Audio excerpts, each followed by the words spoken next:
Just to give you guys a heads up, this is going to be major spoilers throughout this whole video. If you haven't played the game yet, then just go ahead and do it.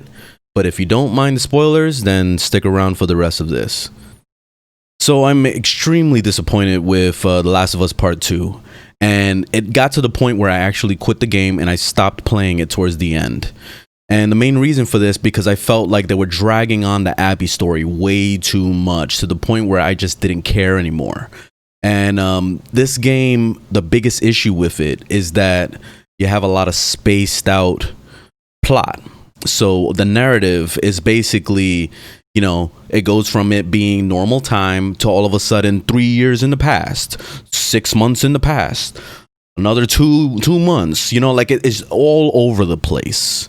And it doesn't put the pieces together. And I know why the director went with this whole thing is because they wanted to make you feel a little bit more emotion. But the emotion that I was feeling was anger and frustration. Okay? Because it slowly started to get to like, okay, let's get to the fucking point. Why are these characters doing this and why are they acting the way they are? So it's not until halfway through the game that you finally start to understand the reason why Abby and her crew did what they did to kill Joel. And once you get to that point, you go, oh, okay, now I see why. And the playing as Abby parts, I feel like in the beginning of the game, when it first starts with the whole snowy scene and she goes on her own to go find Joel, that whole thing was actually pretty well done. I really liked the narrative up to that point, just to kind of give you like a feeling of like where that character's coming from and where's it going, you know? But the problem with it is that they left too much gap in between the story. So it didn't show you exactly what you needed to see. And you spent most, or at least like more than like half the game thinking about who are these people and why are they so angry at Joel. Which the first thing that came to mind was fireflies. That's the only reason. Because if you look at the very first game, the biggest thing that I hated about the story in the very first game is what Joel did at the end of the game. Rescuing Ellie, you know, killing all the fireflies, basically going 100% against the main objective of why he was doing what he was doing.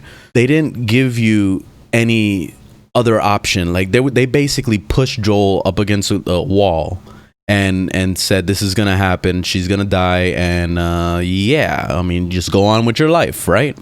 And this is the same narrative that they use in the second game. Is they try to push this whole like, this is gonna happen, I'm gonna kill Joel, and you're gonna watch me do it, and then you're just gonna go on with your life, and you're not gonna chase me down. There's not gonna be any revenge.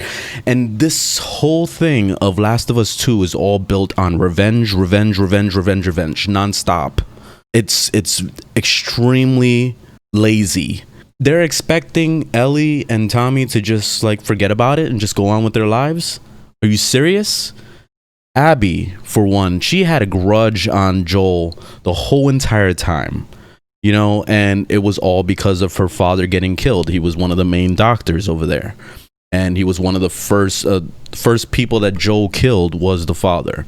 So it's understandable as to why Abby was the way she was. But when it comes to the way the game put the story together, it was very terrible, because since it's so jumbled all over the place, it doesn't give you an opportunity to understand why the characters did what, and it lacks the character building part, because most of the time you're spending it playing it with characters that already died and you saw them die. So why should I give a fuck about the people that died already? You know what I mean? It basically, it didn't put it in the right order.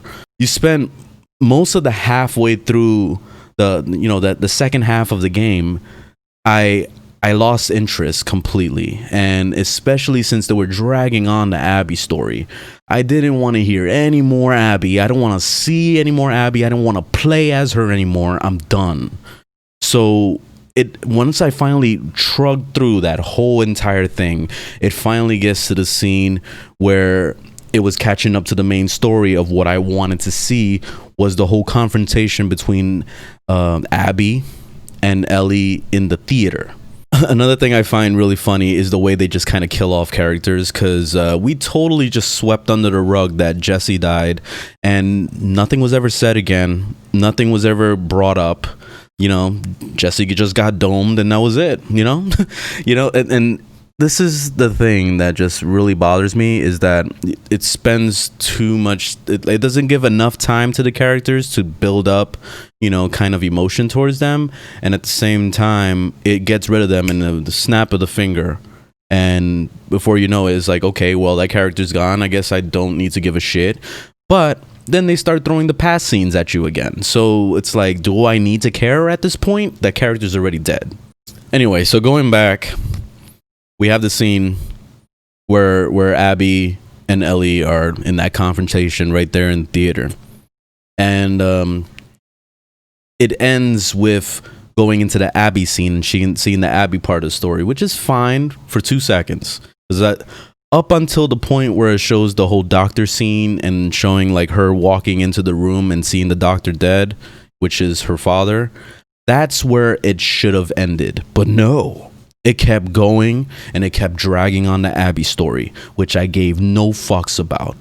So it essentially, that whole scene, everything having to do with Abby after the fact that the father died, it should have all either been a DLC or it should have all been some kind of side game that could have been after you finish the main game. You know what I mean? Like, it could have been like some new game plus extra cutscenes type shit. Like, that's what it should have been. And then they make you play as Abby to go and kill Ellie. How fucking fantastic was that?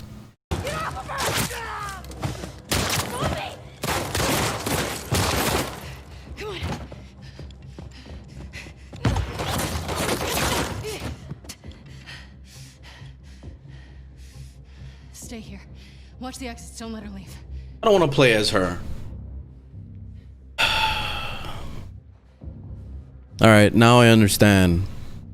Now I understand exactly why people were so upset with this game. I don't want to play as her. Let's just get her killed. Come on, Ellie, kill me. Kill me, Ellie. Don't you fucking run! Motherfucker! Yeah, get her. Get her, get her.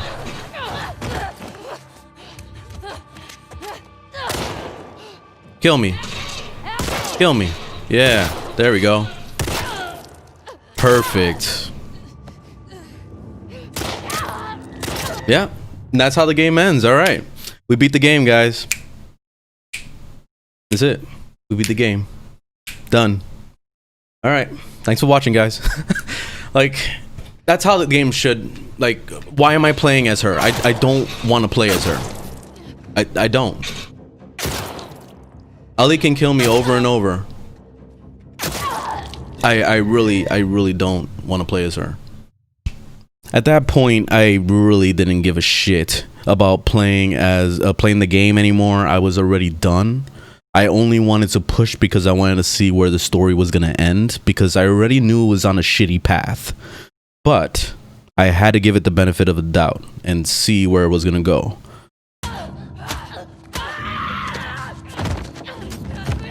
Let me guess, you're gonna fucking kill her.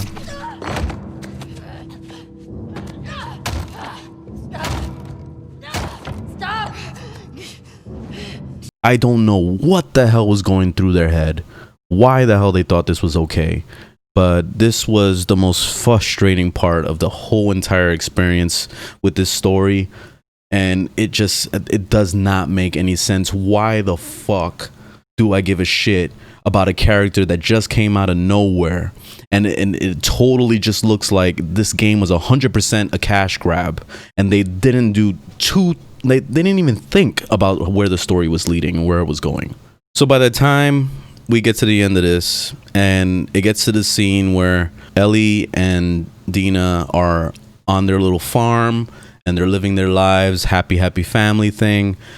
That to me was the end, and I didn't need to see any more revenge shit.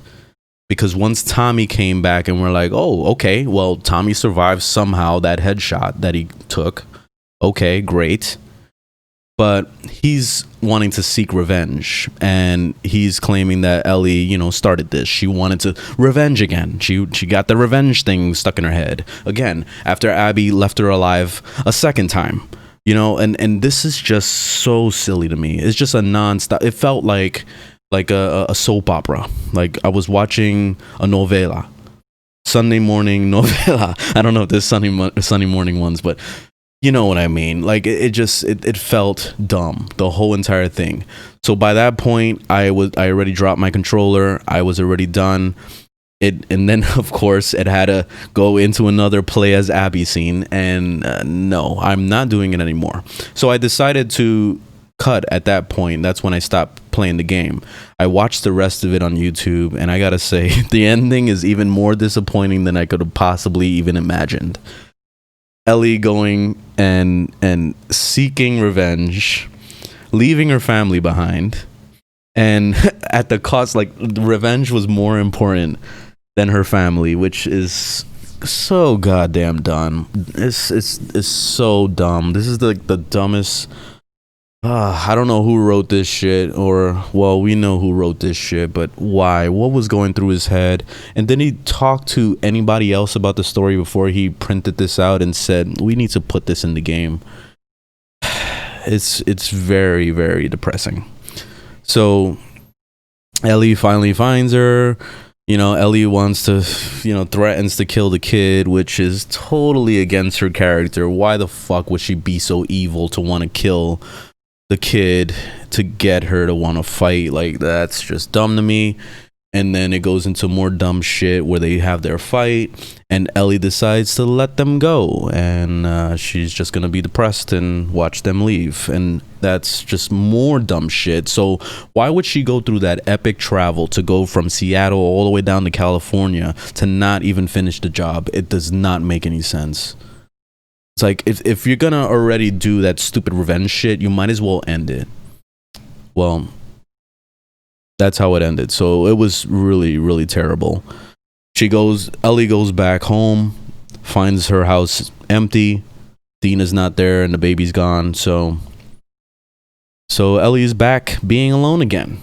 And is just gonna live her life alone. Like, that's it. You know what it felt like? It felt like the end of, like, you know, when you pick the wrong decisions over and over in a game, like, let's say, like, Until Dawn or some shit, and you just constantly picking the wrong decisions and you get the bad ending. That's literally what Last of Us 2 feels like at the end of it. It feels like you got the bad ending and you're wondering what you could have done to actually change the ending, because it was just absolute dog shit. And for that story alone, I just really can't recommend this game. And like the only things that really shined about this game and made it good was obviously the gameplay, which was the same as the first game. So if you played the first game, you're gonna be right at home with this. So it's not gonna be anything like super unique, but the graphics are mind-blowing. Like, the graphics, like, it made me question why we're even going into PlayStation 5. Like, it's very, very good, but gameplay and graphics alone are not enough to sell me, especially in a story-based game like this. Big problem. Like, it's just the director and the writer just totally shit on the plot of this game. And I like, if I'm gonna give it a rating out of 10, I would give it a 4. And the main reason why is because the graphics and the gameplay were actually good, and the beginning of the story was kind of going somewhere. But that second half of the story just totally took a shit, and it went into crap on top of crap, and it's just torture to even watch any more of it. You know what I mean? So it's a miracle I lasted as much as I did playing it, and I can't recommend this game, especially if you're a fan of the first game and you have to play it, then go for it. But damn, it's very, very depressing that it ended the way it did, because I've felt for all these characters and I really loved the first game and I wanted to see this go somewhere decent. But they're trying to drive basically a Last of Us 3 right now, and it's not gonna happen for me. I'm not playing it, even if they did bring a Last of Us 3. You know, they'll have to give it to me for free and they gotta pay me for it, for me to fucking play that shit. Anyway, thanks for watching, guys, and I'll see you guys in the next video. Later, y'all.